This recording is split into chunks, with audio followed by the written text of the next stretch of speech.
നല്ല വേദനയായിട്ട് പുള്ളിക്കാർ കരഞ്ഞിട്ട് കുറച്ച് കഴിയുമ്പോഴത്തേക്ക് ഈ ഭയങ്കര വേദനയായിട്ട് കൂടി ബ്ലഡ് ഞരമ്പ് പൊട്ടി. പിന്നെ പുള്ളിക്കാർ ഒന്നും മിണ്ടിയിട്ടുമില്ല, ഒന്നുമില്ല, ഒരു മൂളിച്ച മാത്രമേ ഉള്ളൂ.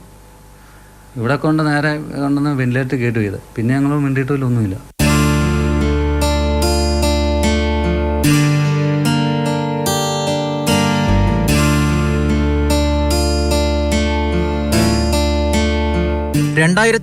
സെപ്റ്റംബർ 6 മഹിമ വാക്സിൻ എടുക്കുന്നത്. വാക്സിൻ എടുക്കുമ്പോൾ 1 മാസം ഗർഭിണിയായിരുന്നു മഹിമ. ഡോക്ടറുടെ നിർദ്ദേശം അനുസരിച്ചായിരുന്നു വാക്സിൻ എടുത്തതും.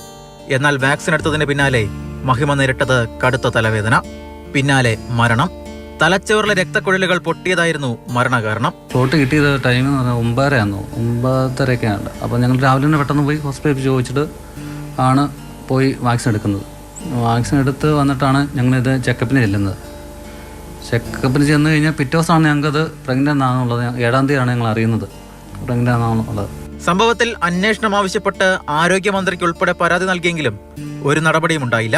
ഇതിന് പിന്നാലെയാണ് രഞ്ജിത്ത് ഹൈക്കോടതി സമീപിച്ചത്.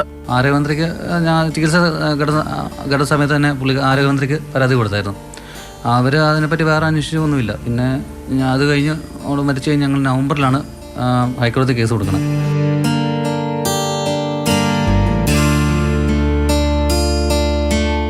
മാതൃഭൂമി ന്യൂസ്, കോട്ടയം.